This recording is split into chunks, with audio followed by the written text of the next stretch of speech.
Écouter la parole de Dieu. Nous continuons toujours sur notre thème, la vie chrétienne. Un thème immense. Un thème dans lequel le Seigneur nous parle. Il nous révèle toujours de nouvelles choses.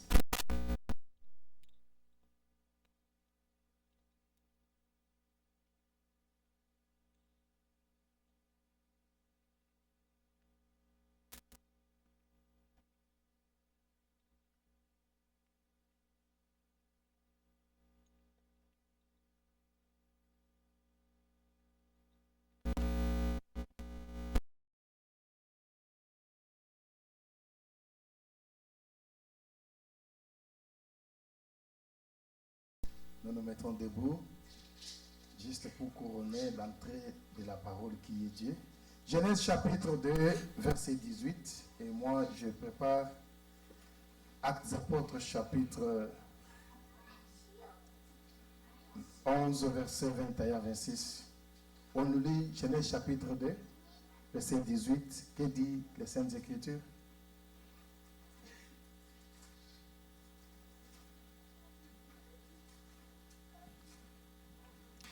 Genèse 2, 18, nous lisons au nom de Jésus-Christ.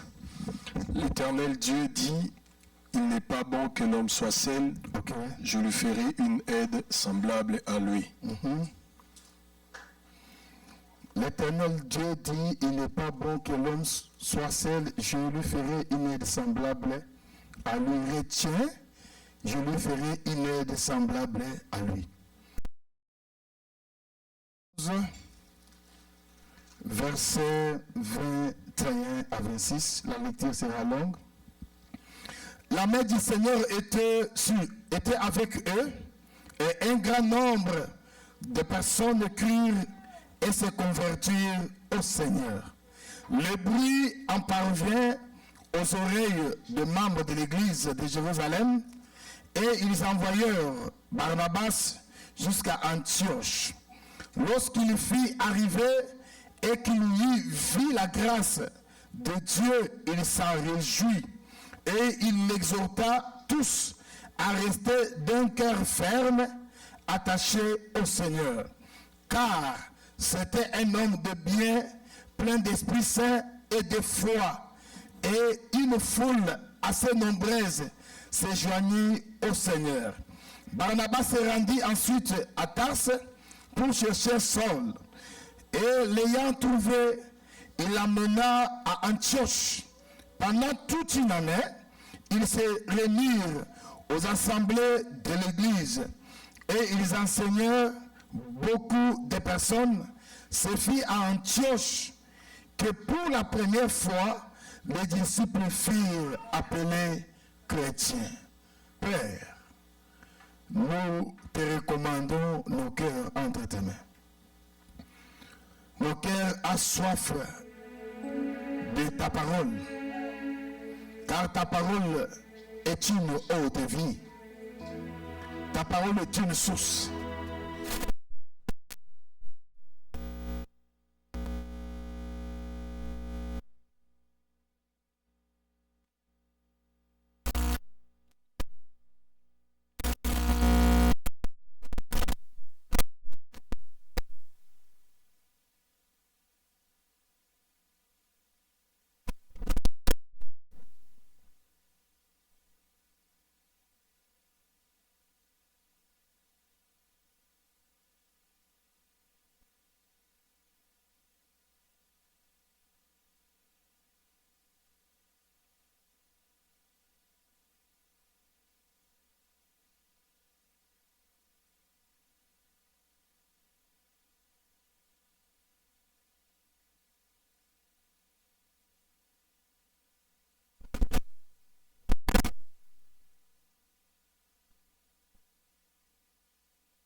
fidèle, c'est celui qui donne la nourriture aux brebis au temps convenable.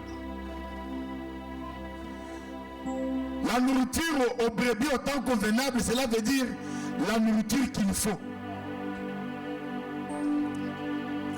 À ces dernières heures de l'évangile, presque beaucoup des églises sont plongées dans les bénédictions. Si après ce culte, vous pouvez aller sur le net, vous allez trouver que tout le monde, le message vise que la bénédiction. Et le message est aussi visé que sur les démons.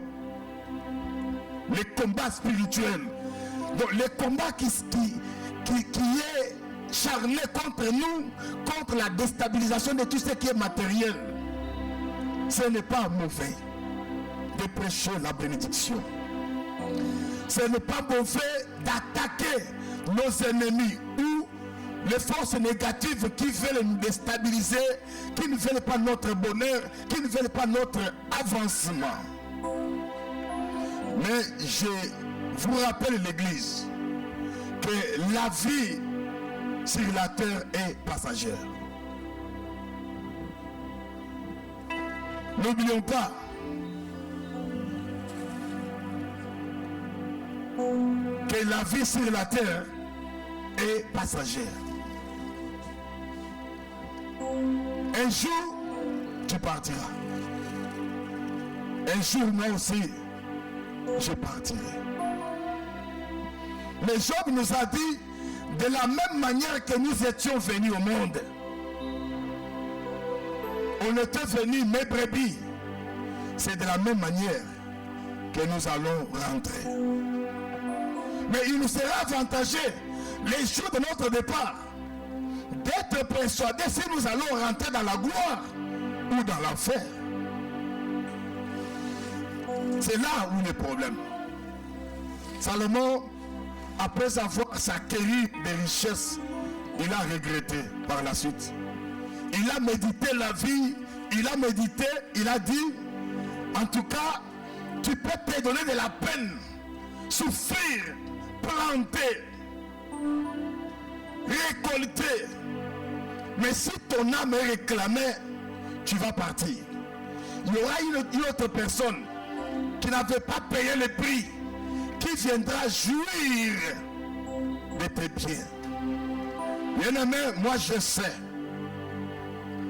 surtout là où moi je viens, il y a des parents, des papas qui sont morts, mais qui étaient des notables, qui étaient des grandes personnalités. La famille vient, ils ravagent, ils prennent les tout. Et lui là, il part. Même les gens qui ne lui parlaient pas, même les gens qui ne le fréquentaient pas, soi-disant ce frère, à son vivant, il ne pouvait pas oser même venir chez lui réclamer quoi que ce soit. Mais à sa mort, ce frère-là vient pour faire la loi. Il chasse même les enfants de ces derniers pour régner sur les fruits de ses sacrifices. Au point d'ensorceler même les enfants, de dire que non, c'est notre frère. C'est là où j'ai dit au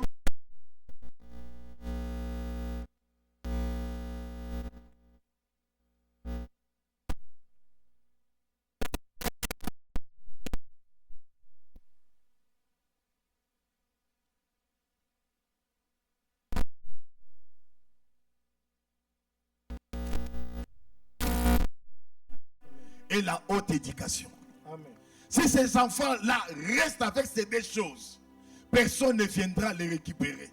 Parce qu'un enfant qui est bien instruit, il va toujours gagner sa vie. Et surtout qu'il a Yahweh, sa grâce va l'accompagner, va le faire une personne émergente. Les parents, vous me saisissez? Que Yahweh vous bénisse. Amen. La vie chrétienne est une vie de couple, nous l'avions dit. La vie chrétienne est une vie de couple. Parce que Christ est l'époux ou le mari de l'église. Et l'église, nous sommes une femme. Mais selon les Écritures, Moïse nous dit dans Genèse, on doit donner à Adam une aide semblable à lui. Donc Adam n'entrera pas au mariage avec un partenaire qui ne lui ressemble pas. Le partenaire d'Adam doit lui ressembler, qui avoir la même nature que Adam. Donc si Christ est notre époux, on n'entrera jamais en mariage avec lui si on n'a pas sa nature. On doit avoir la nature de Christ.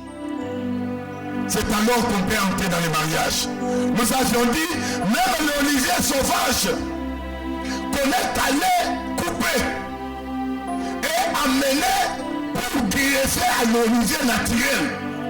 Cet arbre devrait être olivier. Il y a l'olivier naturel qui produit et l'olivier sauvage qui ne produit pas. En d'autres mots, l'olivier sauvage c'était l'olivier, l'olivier naturel c'était l'olivier. On doit les couper parce que là-bas il ne produit pas et les greffer à l'olivier naturel afin qu'ils produisent des fruits. Nous devons devenir à la même nature. Voilà pourquoi dans le livre des Actes, on nous a dit, les gens de l'Antioche, ils ont regardé ceux qui écoutaient l'enseignement. Ils ont regardé ceux qui suivaient le Christ. Leur vie ressemblait à Christ. Et puis, toute la première fois, ils ont été appelés des Mashiach en hébreu, qui veut dire de Christ. Ça va, hein? Ça va l'église? Que Yahweh vous bénisse. Amen.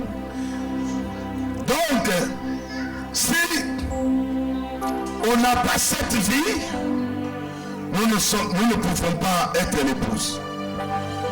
Mais nous avions vu que l'homme qui a été créé à l'image de Christ, selon Ephésiens chapitre 1er, l'homme qui était déjà, ou l'église qui était déjà à la nature de Christ depuis la création, en les temps l'église a tombé. L'église a tombé dans les temps. Shalom. Oui, l'église a tombé dans les temps. Mais la Bible nous dit, selon Ephésiens chapitre 1er, béni soit Yahweh qui nous a élis à être ses enfants d'adoption en Christ avant la fondation du monde. Avant la fondation du monde, Yahweh nous a élis en Christ. Il ne nous a pas élis en dehors du Christ. Il nous a élis en Christ. Oh, Christ, c'est la parole. Yahweh nous a élis dans la parole. Donc au préalable, nous étions de la nature de la parole. Et si nous sommes de la nature de la parole, nous sommes dignes d'être appelés épouses. Nous sommes dignes d'entrer au mariage avec notre époux. Alors si tu n'as pas la nature de Christ, tu n'entreras pas au mariage avec lui. Voilà pourquoi nous avions insisté que nous devons nous dépouiller, ce que Paul nous demande du vieil homme. Nous devons nous dépouiller de la nature pécheresse. Nous devons renoncer à notre, comment dirais-je, ancienne nature. C'est pourquoi nous avions posé la question. Aujourd'hui tu es dans la foi. Pourquoi tu as la même image? Pourquoi tu continues avec les mêmes habitudes? Vous allez remarquer, les enfants soi-disant chrétiens aujourd'hui, ils sont aimés, ils sont fanfarons, calomniateurs, ils sont jaloux, ils sont... Donc ce que nous voyons chez les païens sont aussi caractérisés dans le chef de ceux qui s'appellent chrétiens. Oh non, dans la nature de Dieu, il n'y a pas la jalousie. Dans la nature de Dieu, il n'y a pas la haine. Dans la nature de Dieu, il n'y a pas même de l'impolitesse. Dans la nature de Dieu, il n'y a pas de l'orgueil. Dans la nature de Dieu, il n'y a pas ce qui est comme anti-valeur. Il n'y en a pas. Shalom. Shalom. Shalom. Voilà pourquoi 1 Jean chapitre 4 dit ceci, au verset 17, tel qu'il est, c'est tel que nous sommes. Cela veut dire, nous l'épouse, on dit, tel que le maître il est, c'est tel que nous sommes. Alors la question te revient, es-tu dans la nature de Christ? C'est ça la question.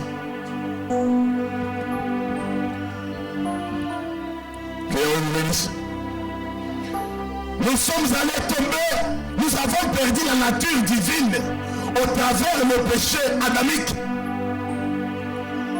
Je suis dans Romains chapitre 5. La Bible dit ceci, que par un seul homme, ça c'est Paul. Oui, Romains chapitre 5, verset 17 à 19. Par un seul homme, le péché est entré dans le monde. Et ce péché a détruit tout le monde. Car tout homme au péché sont privés de la gloire de Dieu. Donc, le péché adamique, ça nous a introduit dans une nature pécheresse. Et Dieu n'a pas voulu que cela reste ainsi. Il s'est dépouillé, il est venu. Donc, nous cherchons encore dans le péché. Voilà la raison pour laquelle Christ est mort à la croix. Il est mort pour nous justifier du péché adamique et nous accorder la rédemption de retrouver notre nature divine, de nous faire retourner dans notre position initiale de la création. Parce qu'on était des paroles. Que Yahweh vous bénisse. Que Yahweh vous bénisse. Mais, bien-aimé, il te sera difficile d'être épouse. Je n'ai rien comme Élise. Il te sera difficile d'être épouse ou de devenir épouse de Christ si tu conserves encore ton ancienne nature. Shalom. Shalom. Je vous avais dit, nous avons des gens qui viennent à l'église. Oui, ils viennent à l'église, mais ils ne sont pas enfants de Dieu. Je vous avais dit, ce n'est pas parce qu'un frère peut se présenter là, commencer à te parler des connaissances même de Christ ou de la parole. C'est bien, la connaissance est bonne. Mais la connaissance de la parole, sans la vie de cette parole, elle est nulle. La foi sans les œuvres, elle est morte. N'est-ce pas? Là vous bénisse. On va le lire. Il y a un verset que nous allons exploiter. Actes des Apôtres chapitre 2. Faites partie, vous pouvez nous aider? La lecture sera tellement longue, mais nous allons partir mollo mollo. Actes chapitre 2, verset 14 à 41. Nous lisons 3 versets, 3 à 3 et nous avançons.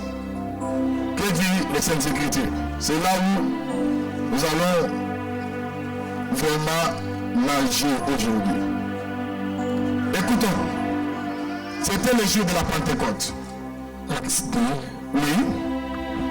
41. Verset 14 à 41. Nous allons lire. Nous allons lire mollo. Si je vous arrête, vous regardez là où nous allons nous arrêter, puis nous allons continuer. Ok? Alors Pierre se présenta avec les 11 désivrants. C'était le jour de Pentecôte. La Bible dit il y a eu l'effusion du Saint-Esprit. Les disciples qui étaient dans la chambre haute, il s'est mis à parler de nouvelles langues. Les gens qui séjournaient ce jour-là en Jérusalem, ils ont pensé que les disciples étaient ivres. Ça va, hein? Que les disciples étaient ivres. La Bible dit, Pierre s'est présenté. Il s'est présenté.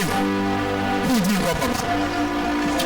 Alors Pierre se présenta avec les 11, il leva la voix et leur parla en ces termes. Juifs, et vous tous qui séjournez à Jérusalem, sachez ceci et prêtez l'oreille à mes paroles. Ces gens ne sont pas ivres, comme vous les supposez, car c'est la 3e heure du jour. Mais c'est ici ce qui a été dit par les prophètes Joël. Dans les derniers jours, dit Dieu, je répandrai de mon esprit sur toute chair. Vos fils et vos filles prophétiseront. Vos jeunes gens auront des visions et vos vieillards auront des songes. Oui, sur mes serviteurs et sur mes servantes. Dans ce jour-là, je répandrai de mon esprit et ils prophétiseront. Je ferai paraître des prodiges en haut dans le ciel et des miracles en bas sur la terre, du sang, du feu et une vapeur de fumée. Le soleil s'échangera en ténèbres et la lune en sang. Attendez. Quand ils ont reçu le Saint-Esprit, la Bible dit ceci.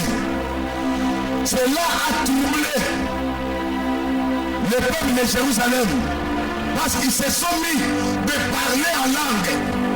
La Bible dit ils attendaient les apôtres parler dans leur langue. Ils se sont posé des questions. Ces gens ici, ne sont-ils pas des Grecs? Ne sont-ils pas des Juifs? Mais comment ils peuvent parler dans nos langues? Les langues étrangères. Je sais qu'il y a aussi une histoire. Parce que lorsqu'on reçoit le Saint-Esprit, on peut parler des langues étrangères. C'est très important. En d'autres mots, on peut faire comprendre les étrangers la pensée divine. Parce qu'on a le Saint-Esprit. Mais ils étaient troublés. Ils s'est présenté comme on vient de dire. Il a commencé à leur relater la promesse. Il a commencé à prêcher. Papa, il continue. Le soleil s'échangera en ténèbres et la lune en sang, avant l'arrivée du jour du Seigneur, de ce jour grand et glorieux. Alors, quiconque invoquera le nom du Seigneur sera sauvé. Hommes israélites, écoutez ces paroles. Jésus de Nazareth, cet homme à qui Dieu a rendu témoignage devant vous, par les miracles, les prodiges et les signes qu'il a opérés par lui au milieu de vous, comme vous le savez vous-même. Cet homme, livré selon le dessein, arrêté et selon la préséance de Dieu, vous l'avez crucifié, vous l'avez fait mourir par la main des impies. Dieu l'a ressuscité en le délivrant des liens de la mort, parce qu'il n'était pas possible qu'il fût retenu par elle. Car David dit de lui, je voyais constamment le Seigneur devant moi, parce qu'il est à ma droite, afin que je ne sois point ébranlé. Aussi mon cœur est dans la joie et ma langue dans l'allégresse, et même ma chair reposera avec espérance. Car tu n'abandonneras pas mon âme dans le séjour de mort, et tu ne permettras pas que ton sein voie la corruption. Tu m'as fait connaître les sentiers de la vie, tu me rempliras de joie par ta présence. Homme frère, qu'il me soit permis de vous dire librement au sujet du patriarche David, qu'il est mort, qu'il a été enseveli, et que son sépulcre existe encore aujourd'hui parmi nous.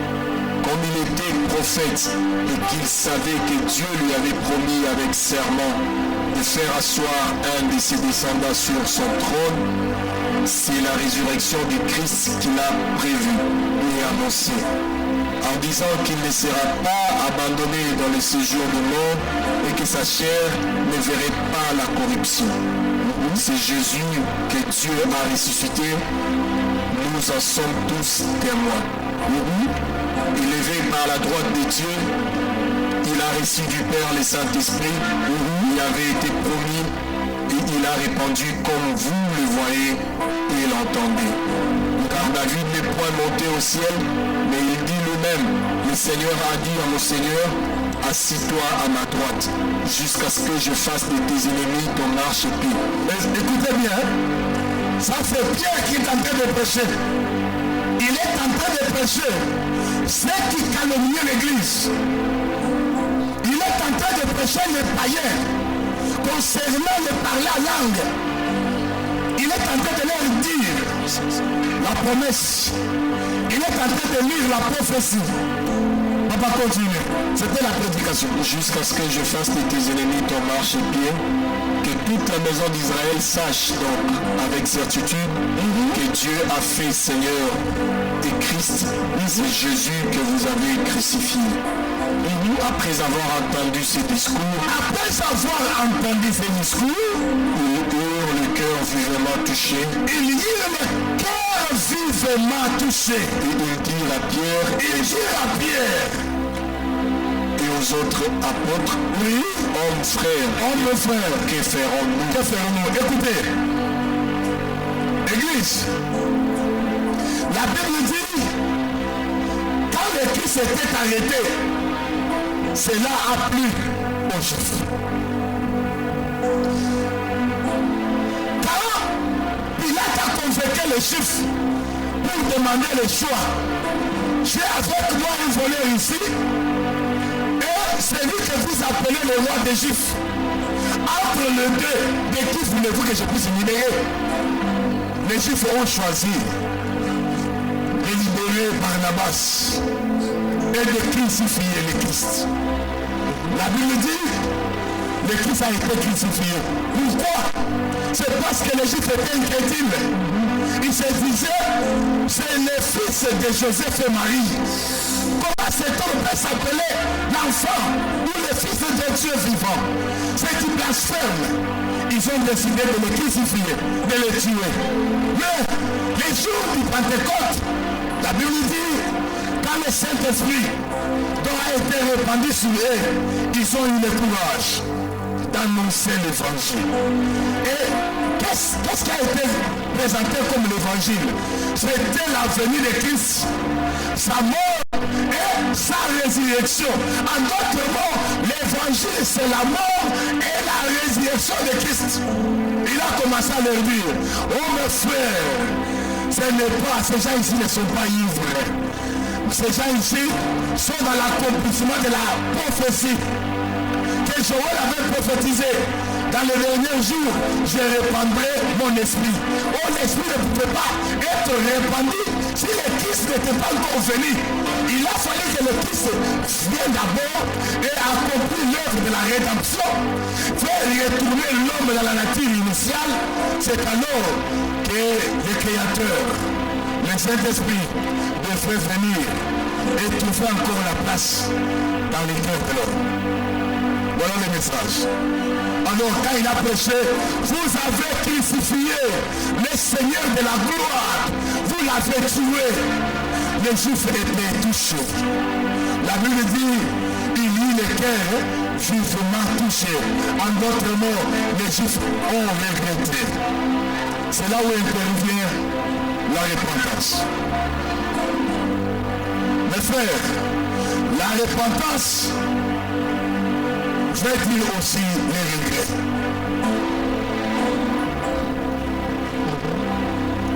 Bien-aimé, si tu ne sais pas regretter de ta vie pécheresse, tu ne changeras pas. Tu ne connaîtras pas la transformation. C'est que les gens te reprochent aujourd'hui. La mauvaise vie que tu as, si tu n'as pas un esprit de repentance pour regretter de tes erreurs, de tes antivaleurs, tu ne vivras pas un changement dans ta vie. Tu ne vivras jamais une transformation. La transformation peut venir dans ta vie que lorsque tu auras le regret. C'est là où je dis que la vraie repentance, ou plutôt la vraie délivrance, commence par une prise de conscience. Oh, pour avoir une prise de conscience, il faut d'abord qu'il y ait le regret. personne qui n'a pas la conscience, il commet toujours des actes, il commet toujours des bavures. Parce qu'il n'a pas la conscience. Mais une fois que tu y es ramené à la conscience, tu y es donc interpellé, la chose qui peut t'amener à la transformation, c'est regretter de ton état culture. On peut prendre quelqu'un qui est esclave de la boisson, qui est esclave donc d'alcool. On peut l'amener, l'enfermer dans une maison, prier, jeûner, réunir sans pasteur. Mais si ce dernier ne regrette pas de cette vie pour trouver un changement, rien ne se produira dans sa vie. Rien. Alors si quelqu'un ne trouve pas conscience et regrettait de ses erreurs, les Juifs, ils ont eu le cœur touché. Pourquoi? Ils ont livré la promesse. Les Juifs vivaient, mais ils attendaient la promesse des prophètes. La promesse des prophètes. Josué a prêché, Moïse a prêché, Élie a prêché, tous prophétisaient, disaient, les Shiloh devraient venir. Alors ces jours-là, Pierre a rappelé aux Juifs, les Shiloh qui devraient venir étaient venus, mais vous l'avez crucifié. Vous avez crucifié le Messie, les rédempteurs, les sauveurs, les porteurs du salut, vous l'avez crucifié. Les Juifs étaient émis en eux. Ils ont eu le cœur touché, ils ont pleuré. C'est alors ils ont dit à Pierre, oh mes frères, que ferons-nous? Shalom. Lorsqu'on nous voit dans des boîtes de nuit, lorsqu'on nous voit en train d'insulter, lorsqu'on nous voit en train d'haïr, bien aimé, nous crucifions le Christ. Nous les crucifions à la croix. Lorsqu'on est en train de calomnier, on crucifie. Nous crucifions le Christ à la croix. Nous crucifions. Les films à la croix. Voilà pourquoi aujourd'hui, les gens qui nous regardent là, nous qu'on appelle chrétiens, les gens ne peuvent pas venir prier. Parce qu'ils voient que nos filles et leurs filles sont identiques. Ils voient que non, nous n'avons pas de leçons à leur donner. Nous n'avons pas à leur présenter. Quand tu peux te mettre à discuter, toi qui es enfant de Dieu, avec un païen, soit disant tu es enfant de Dieu, qu'est-ce que tu me donnes comme un bon exemple? Shalom. Ils ont eu le cœur vivement touché. Ils ont dit, oh mon frère, que ferons-nous? Et ensuite, qu'est-ce que Pierre a dit? Pierre leur a dit, répentez-vous, et que chacun de vous soit baptisé.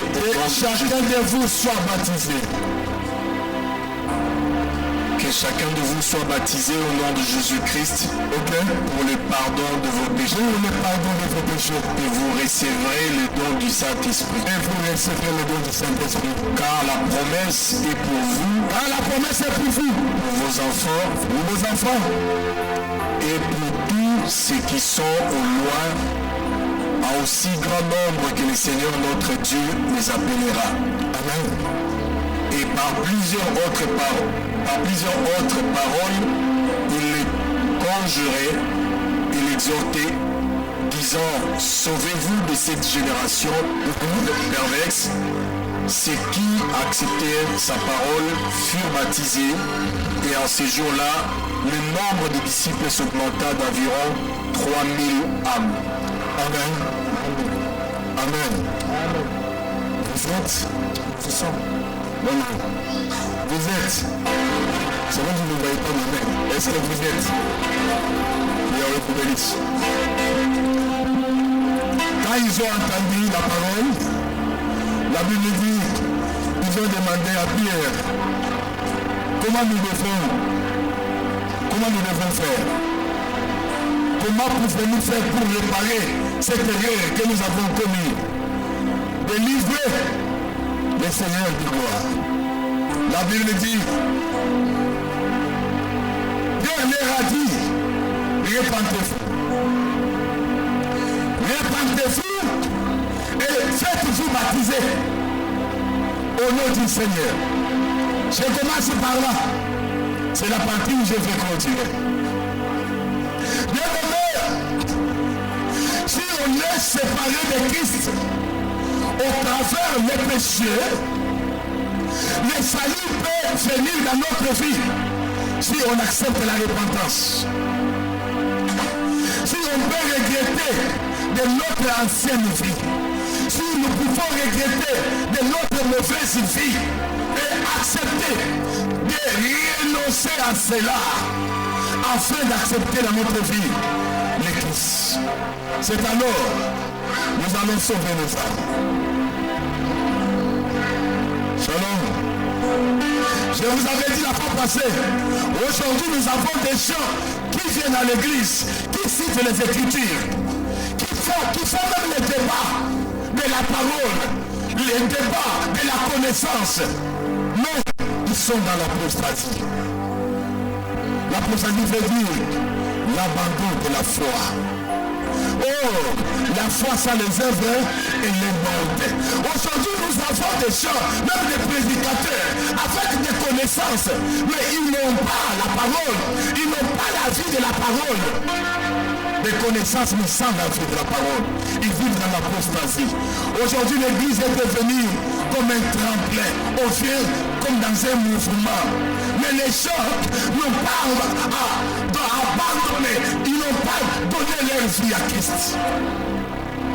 Voilà la raison pour laquelle vous allez trouver dans une même église, les gens se disputent.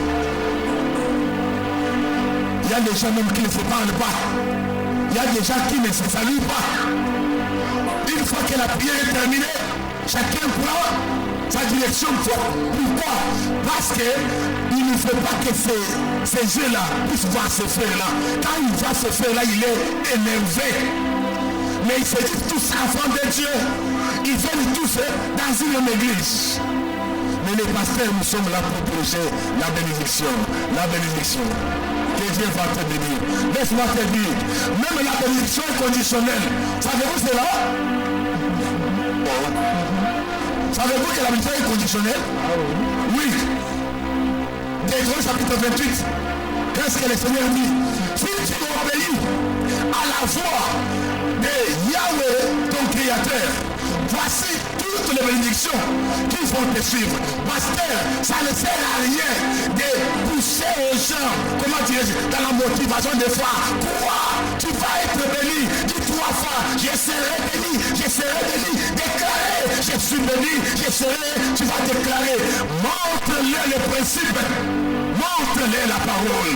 Si tu obéis à la foi ou à la parole, aux conditions de votre Créateur, voilà, voici les bénédictions qui vont te suivre.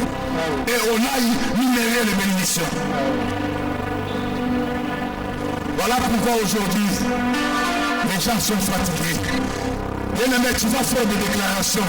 Aussi longtemps que ta vie ne sera pas conforme à la parole, tu feras tout ce qui est comme déclaration.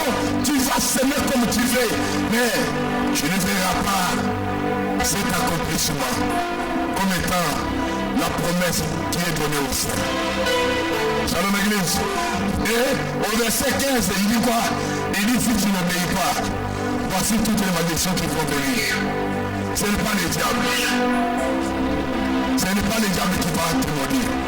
La Bible dit, si tu n'obéis pas à la voix de Yahweh, la malédiction va te suivre. Il y aura des maladies, il y aura la pauvreté, il y aura le blocage. Aujourd'hui, toute pauvreté devient démon. Toute maladie devient sorcier. Voilà pourquoi je te dis, quand ça ne va pas dans ta vie, la première chose à faire, bien aimé, examine ta relation avec le Créateur. Qu'est-ce qui ne va pas? C'est ça. C'est ça. C'est ça les premières démarches que tu dois effectuer. Shalom. Shalom. Il ne faut pas taxer les démons. Il ne faut pas voir d'abord les sorciers. Il ne faut pas voir d'abord, comment dirais-je, les féticheurs.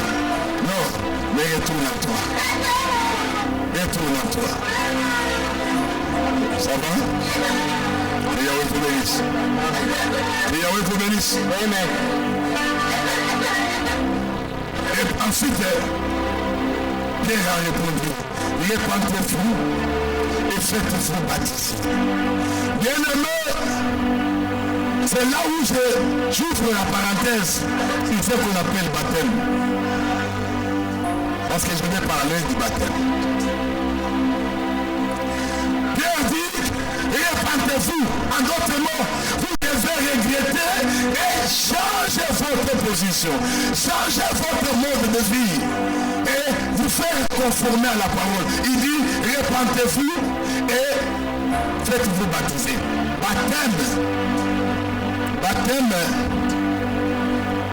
selon les dérivés de ce mot, c'est un mot grec. Le baptême vient du mot grec. Baptisme. Baptisme qui veut dire immerger. Ou introduire, plonger.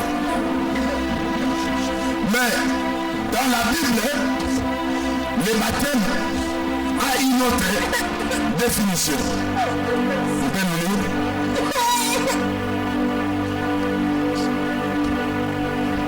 1 Pierre chapitre 3. Vous pouvez nous lire.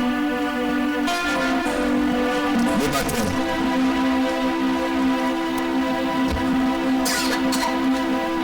1 Pierre chapitre 3 verset 21. Vous avez trouvé? Vous pouvez nous lire. Verset 21, il dit quoi? C'est le baptême. Cette eau était une figure du baptême qui n'est pas la purification de sueur du corps, mais l'engagement d'une bonne conscience envers Dieu et qui maintenant vous sauve, vous aussi, par la résurrection de Jésus-Christ. Amen. Amen. Amen. Le baptême, selon Dieu, ce n'est pas l'immersion dans l'eau. L'eau, c'est très important, nous allons le voir les dimanches prochains. Nous allons voir pourquoi on amène. Donc, on nous amène dans l'eau. Mais ici, Pierre nous dit, répandez-vous. Que chacun de vous soit baptisé. En d'autres mots, selon la Bible, répandez-vous, que chacun de vous s'engage. Le baptême, c'est un engagement d'une bonne conscience envers Dieu. Répandez-vous, que chacun de vous s'engage. Ça ne suffit pas seulement de regretter. En tout cas, j'en ai marre, moi là. Je suis un voleur. Tu regrettes de ton vol. Tu regrettes de ton impudicité. Tu regrettes de ta haine. Tu regrettes de ta cupidité. Mais décide-toi d'engager ta vie à Dieu. Et ce Dieu-là n'est pas ce que nous avions vu dans l'église catholique. On nous a présenté un statut de bois. Non, non. Ce n'est pas ça Dieu. Le Dieu dont Pierre prêchait ici et il demande de s'engager. Dieu, c'est la parole. Répandons-nous et engageons nos vies dans la parole. Voilà pourquoi il est écrit, les justes vivront par la foi. Ce qui veut dire, les justes vivent selon la parole et par la parole. Je vous avais demandé le dimanche coulé. Pose-toi souvent des questions, ce que tu fais là. Si le Christ était là dans ton corps, où c'était Christ, il pouvait faire ce que toi tu fais. Shalom. Est-ce que nous sommes là? Non? Je ne vous sens pas. Est-ce que nous sommes là? Ça vous rend triste? Hein? Je pense que je ne vais pas parler de l'exécution. Reçois! Là, tu allais dire que non, les Saint-Esprit est venu. Hein? Shalom. Shalom. Tu attends une motivation que je te dis que cette année, tu auras 3 fois des jours. C'est là où tu attends ça. Que cette année, tu vas ramasser des diamants. Bien-aimé, répands-toi. Oui, tu as fait beaucoup de temps dans la foi. Tu as fait beaucoup de temps dans la foi. On te connaît. Tu es une sœur. Tu es une servante. Tu es un serviteur. Tu es dans la foi. Mais décide-toi de te repentir et d'engager ta vie à Christ afin de vivre conformément à la parole. Que l'église ne soit pas, comment dirais-je, pour toi, des rendez-vous, des distractions ou des rendez-vous, des passe-temps. Non, mais tu dois être un chrétien ou une chrétienne engagé dans la foi. Parce qu'une chrétienne ou un chrétien engagé dans la foi, c'est celui qui vit selon la parole. Shalom. Shalom. Shalom. Shalom. Et pour souligner ce qui va m'amener, la Bible dit, quand Pierre a prêché, il a dit que chacun de vous fasse baptiser. Pour faire quoi? Pour sauver vos âmes. Mais ici, j'ai souligné en disant ceci. On ne peut pas aller donc à la rivière, introduire ton corps pour le baptême, si tu n'as pas reçu l'enseignement. Bien aimé, c'est l'enseignement qui nous amène au baptême. Si quelqu'un est parti dans la cérémonie de baptême sans prendre, comment dirais-je, conscience, sans recevoir l'enseignement de Christ, il va aller se laver le corps. Pierre a dit, le baptême, ce n'est pas donc une purification du corps, mais c'est l'engagement. Ce n'est pas l'engagement dans les meilleurs, l'engagement d'une bonne conscience envers Dieu. Dieu, c'est la parole. Alors pour arriver à la repentance, pour arriver à une recommandation du baptême, Pierre a dit, acceptez-vous Christ. Donc le baptême se fait par rapport à l'enseignement. Il faut enseigner celui qui doit se baptiser. Il doit renoncer à la vie pécheresse. Il doit renoncer à son ancienne nature et engager sa vie à Christ. C'est alors on va aller le confirmer dans l'eau. La confirmation de la cérémonie du baptême, bien aimé, c'est l'alliance. C'est le pacte. Oui, c'est le pacte. Vous savez, aujourd'hui, il y a plusieurs disciplines dans le monde. Mais le monde sait aussi, la seule discipline qui peut t'amener à la vie éternelle, c'est la discipline chrétienne. Mais il y a la spiritualité qui est aujourd'hui analysée dans le monde, dont aujourd'hui, comme si Dieu est incapable, c'est le christianisme. Tout est pris à la légère.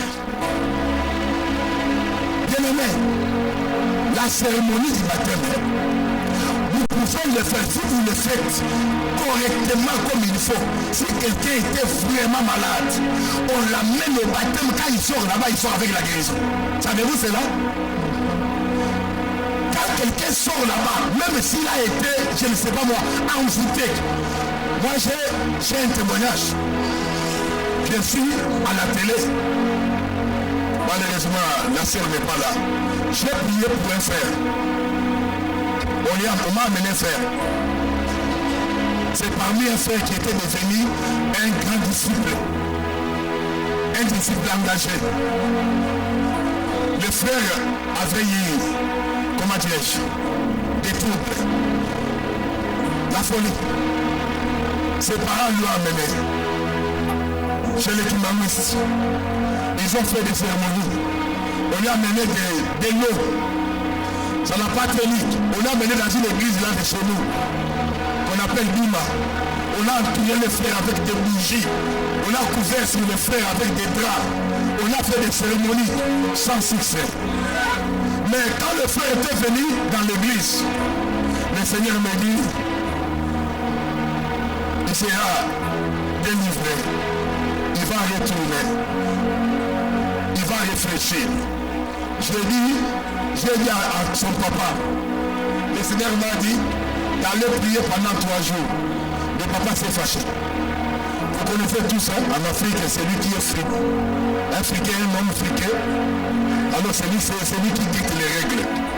Si quelqu'un a des moyens en Afrique, tout le monde va se suivre, même les pasteurs cherchent donc à vouloir comprendre ce qu'il vivent. Mais ils ne suivent pas des règles, ni des protocoles. Quand j'ai dit cela, le Seigneur m'a dit que je puisse prier pendant autant de jours. Le papa, il s'est fâché.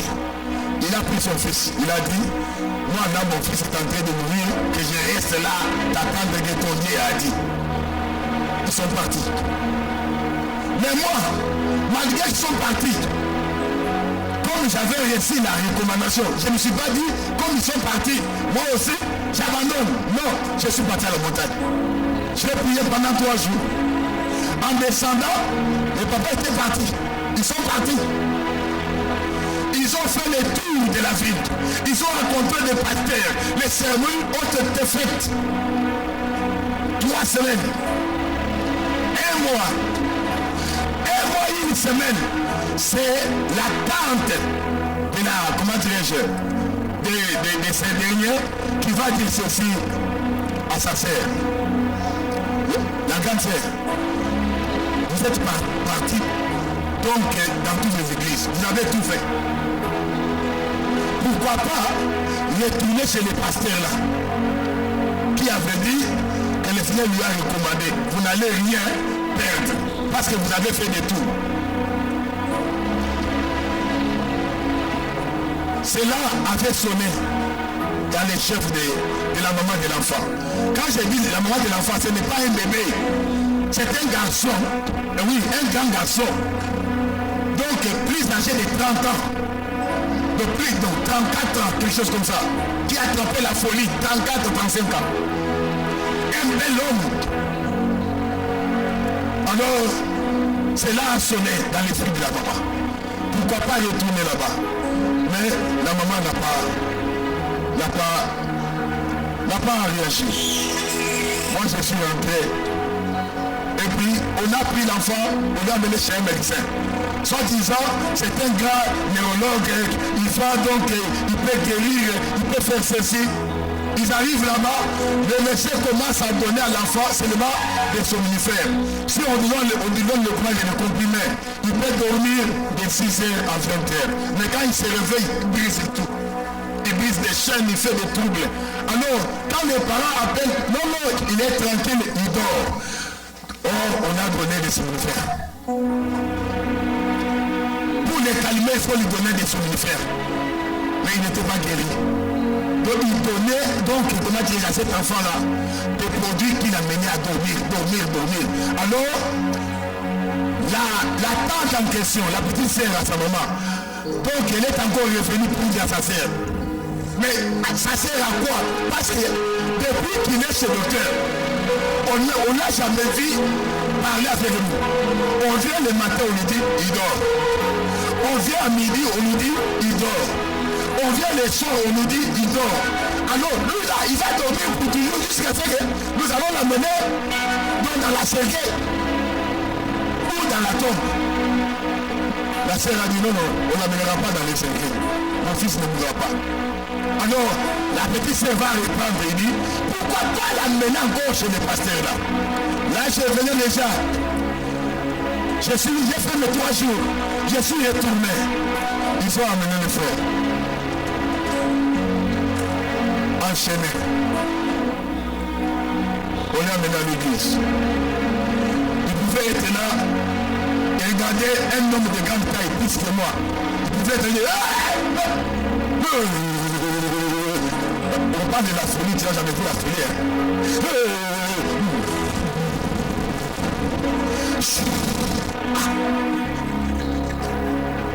Toute l'église, là-bas.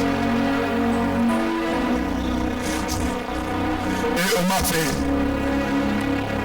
On est venu me présenter la situation. je suis sorti. J'ai dit, amène-moi le frère. J'ai répété ce que le Seigneur m'avait parlé à la montagne. J'ai pris le frère au travers de ma poitrine. Je l'ai pris dans ma poitrine. J'ai contacté le frère avec ma poitrine et sa poitrine. J'ai commencé à prier, je parlais à son cœur. J'ai prié. Je ne me suis pas rendu compte du temps que j'avais prié. Mais quand j'ai terminé, on m'a dit que j'avais fait la prière pendant 1h26 minutes. Donc j'ai prié avec lui comme ça. Quand j'ai terminé, j'avais tellement transpiré. Tous mes yeux étaient sur le corps du frère. Après ma prière, le frère a demandé de dormir. Alors sur l'estrade, j'ai dit, vous pouvez amener une latte. Il est dormi là. Le soir, vers 21h, le frère va chercher vite. On lui a donné vite. Shalom. On lui a donné vite. Le soir. Après demain, nous avons prié. Après demain, le frère est revenu.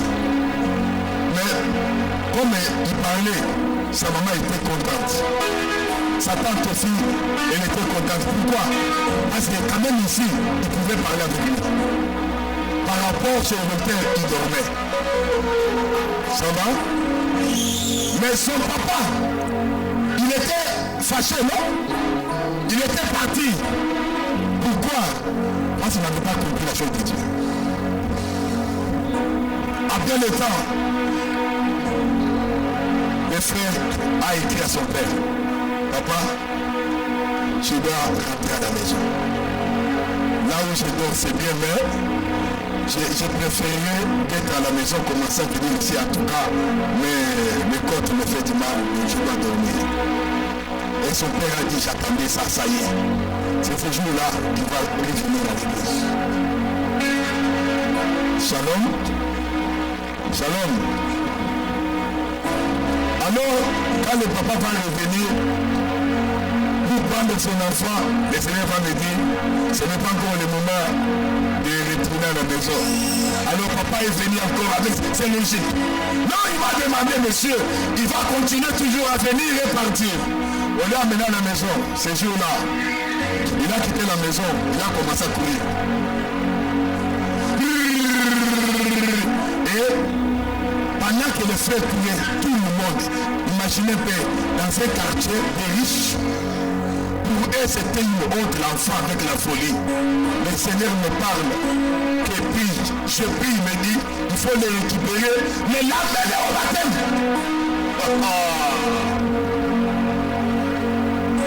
Nous sommes partis. Nous avons récupéré les frères.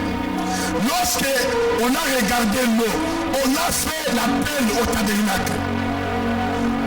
Quand j'ai fait l'appel au tabernacle, oh là là, je vois, au lieu de voir des éclairs, je vois des couleurs qui se lèvent dans l'eau.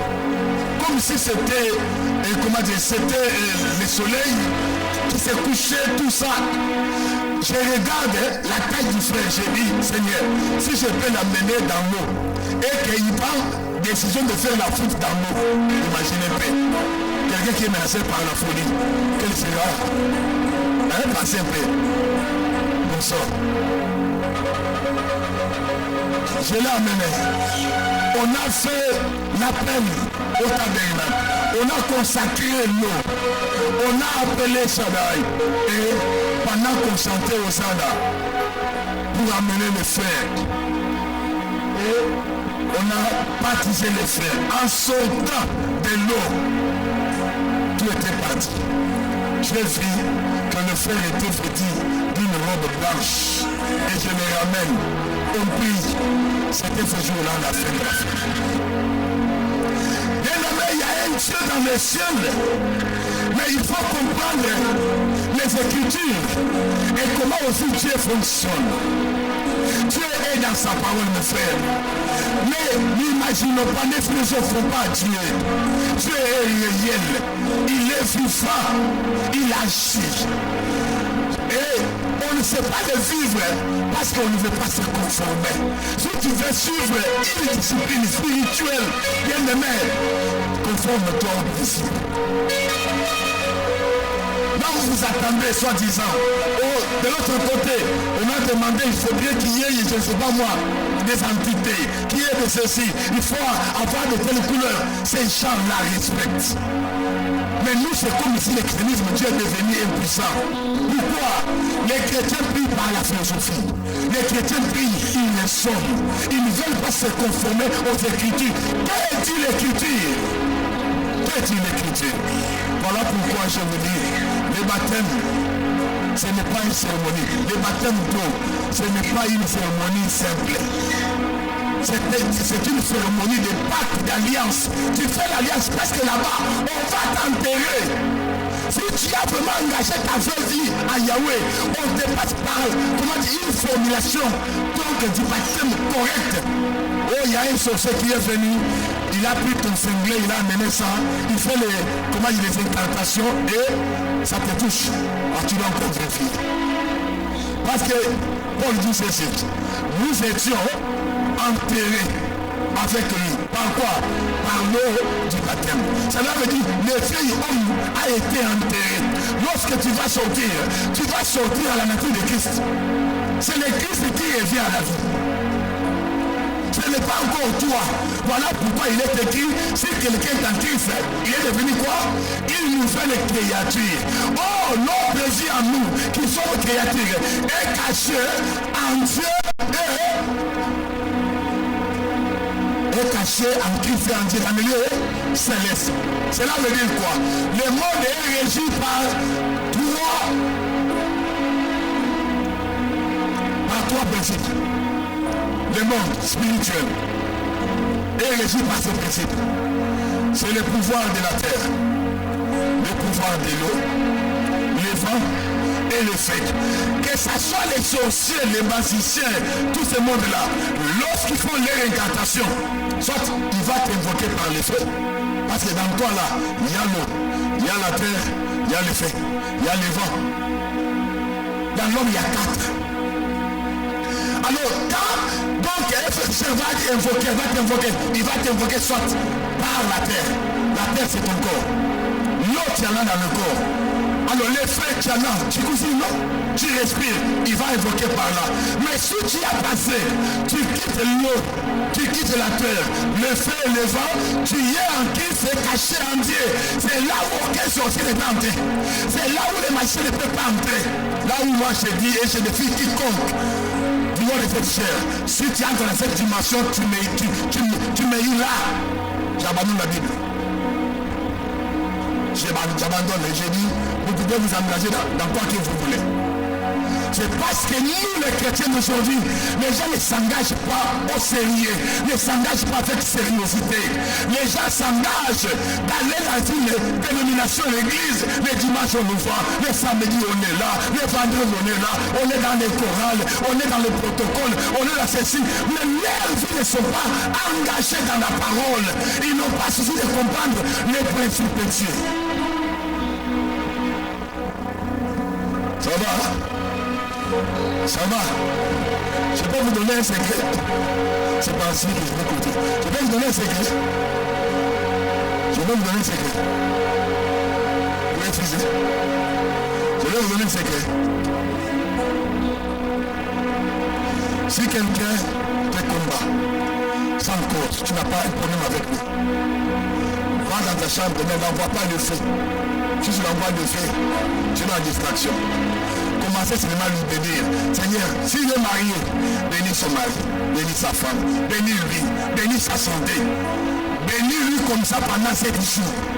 Tu lui bénis seulement. Seigneur, je lui bénis qu'il ait de l'argent, qu'il ait de ceci, qu'il ait de cela. Et à la fin, viens Yahweh, va dans une église, là où tu pries. Pendant que tu pries, prends juste une offrande de chiffre 80. Prends $80. Après cela, le Seigneur, je te dis merci parce que cet homme-là est en train de me faire souffrir, est en train de me détruire. Il détruit ma réputation sans cause de tout ce qu'il dit, qu'il soit béni. Savez-vous pourquoi il est écrit bénissez, ne maudit pas? Les gens pensent que bénir c'est lui qui te fait du mal. C'est une faiblesse. C'est parce que les gens ne comprennent pas les principes spirituels. Dans la spiritualité chrétienne, c'est le jeu de qui peut gagner. Savez-vous cela? Satan croyait si il allait arrêter Jésus, le tuer. C'était l'échec. Oh, quand Jésus meurt et ressuscite, la Bible dit ceci, il a reçu les noms. Au-dessus de tous les noms. Ça fait quoi? La mort. Si vous voyez un spirituel, un grand mystique, sortir dans le fusil comme ça t'attaquer, cela veut dire il est devenu nul. Oui, il n'a pas pris. Si vous voyez, il y a quelqu'un grand mystique là, tout ça, il vient comme ça, il commence à te menacer physiquement. Je sais, cela veut dire c'est fini, il n'y a rien. Parce qu'il a essayé dans tous les sens, il n'a pas pris. C'est fini. Alors fais cela, fais ce que je t'ai dit. Commence à bénir cet homme-là qui cherche à te détruire, à détruire ta famille. Commence à le bénir, je le bénis parce qu'il fait souffrir mes enfants. Il me fait souffrir, il m'attaque, ce n'est pas un problème. Tu peux le faire si tu sens dans ton cœur que ce qu'il fait est sans cause. Parce que la malédiction sans cause, mais attention, s'il y a les causes, tu vas subir. C'est la loi et les principes. S'il y a les causes, tu vas souffrir. Fais-le. Après avoir prié, dis à Yahweh merci. Parce que tu as permis que cet homme puisse même. Comment dire, vouloir me détruire, fais ceci. Consacre-le. Et après cela, attends. Mais je sais que le jour où tu le feras, tu auras peur. Non seulement de toi-même, tu auras au même peur de moi qui vient de te donner ce secret. Tu as eu le secret? Tu as eu le secret? Ne maudis pas ton ennemi, fais quoi? Bénis-le. Merci Seigneur, cet homme est en train de propager. Donc ma réputation m'est détruite. La Bible dit qu'on passe pour vous mais qu'on ne vous trouve pas dans cette vie-là. Gloire à ton Seigneur. Bénis-lui, donne-lui la santé. Donne-lui la force. Il m'a détruit. Bénis-lui.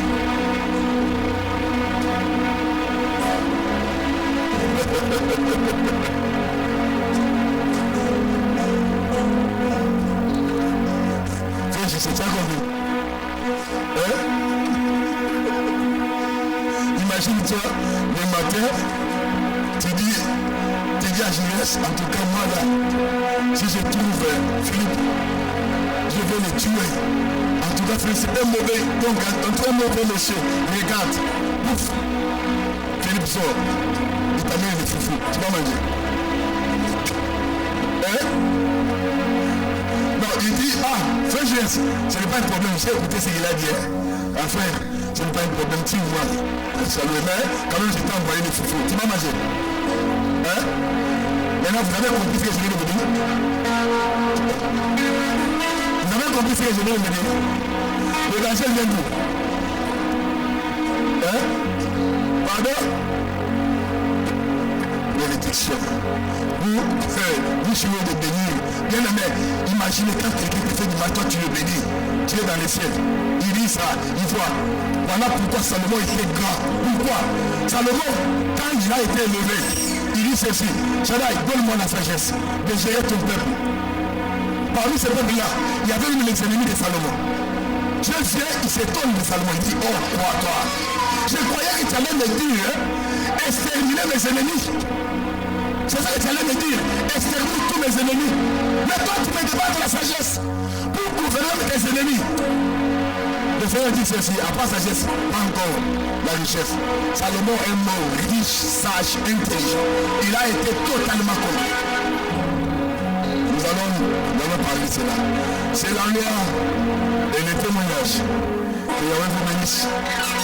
Donc dimanche prochain, nous allons parler sur le baptême. Nous allons entrer dans la profondeur, la définition du baptême. Pourquoi on doit se baptiser. Puis chacun de nous doit vérifier son baptême. Et puis nous allons parler de la scène du du baptême.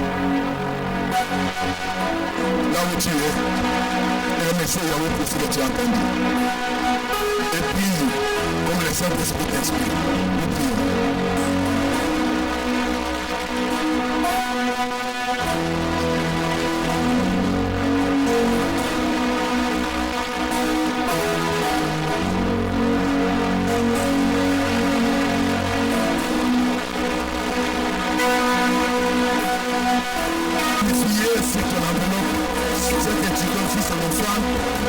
phrase cela signifierait, si c'est la Bible signifierait, si c'est l'action des pas signifierait, c'est très important.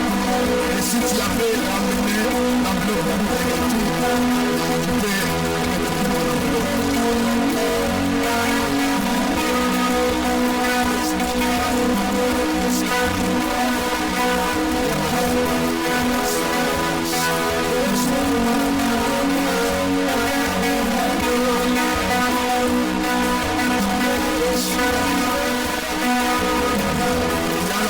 tu peux l'opération Cana, Vincent Bola, c'est le plus.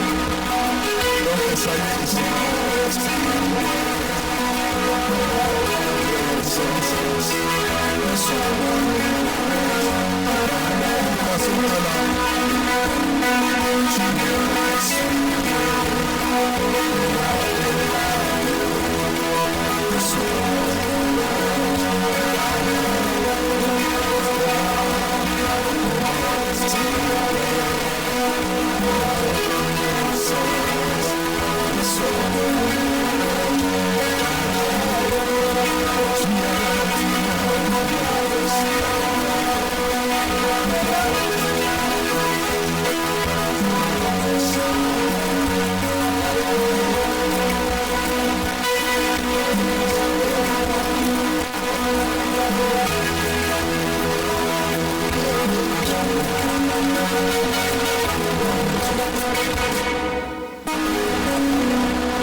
Installé pour le dimanche. Alors, une heure au nombre que nous sommes, ça nous suffit. Excepté ceux qui auront des grandes missions. Par exemple, le dimanche, aller chercher le Makati, par exemple.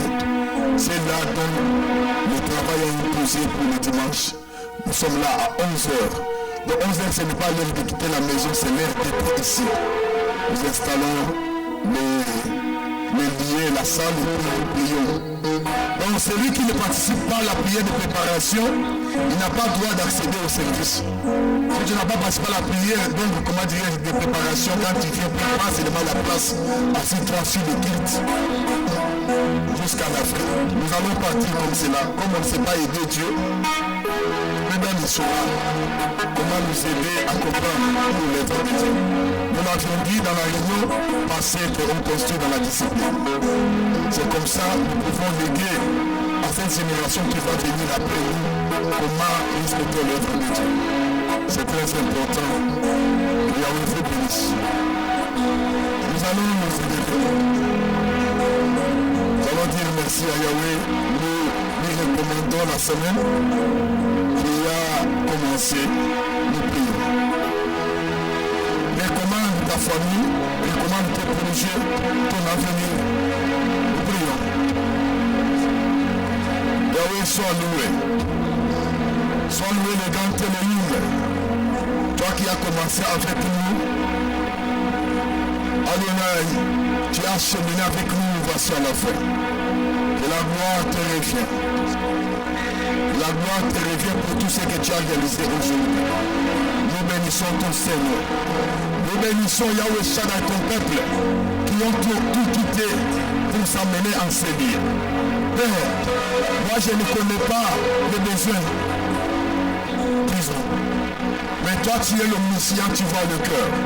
Et quand ta main dans leur cœur, là où Yahweh Shaddai, les yeux ne peuvent pas parvenir, et Yahweh Shaddai exauce leur vie le plus ardent.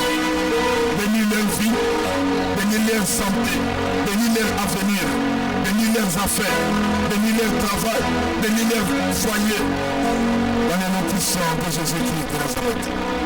Que toute Adonai bénédiction promise à Abraham, à Isaac et à Jacob soit le partage. Yahweh, je les recommande entre tes mains, que ta main Yahweh Shaddai le couvre. Je recommande ma famille à tous. Sois Dieu de ma famille. Protège Adonai Yahweh Shaddai mes enfants. Que ta grâce demeure sur nous. Sois notre bouclier protecteur et que ton âge nous campe qui nous rache au danger. Conforme à ses ennemis et nos anniversaires. Éloigne loin de nous toutes les énergies négatives. Ils nous bloquent, ils nous freinent, ils ne veulent pas notre émergence. Au nom puissant de Yeshua HaMashiach. Cette semaine, Adonai, je prie que nous soit accordé en possession. Que cette semaine soit pour une semaine bénie de paix et de gloire. Yahweh, sois favorable à ton église. Et toutes les bénédictions promises à Abraham, à Isaac et à Jacob soient ton partage aujourd'hui et à jamais. Au nom puissant de Jésus-Christ de Nazareth, nous avons supplié avec faction de grâce. Comme excellent nous disons. Amen. Que Yahweh vous bénisse.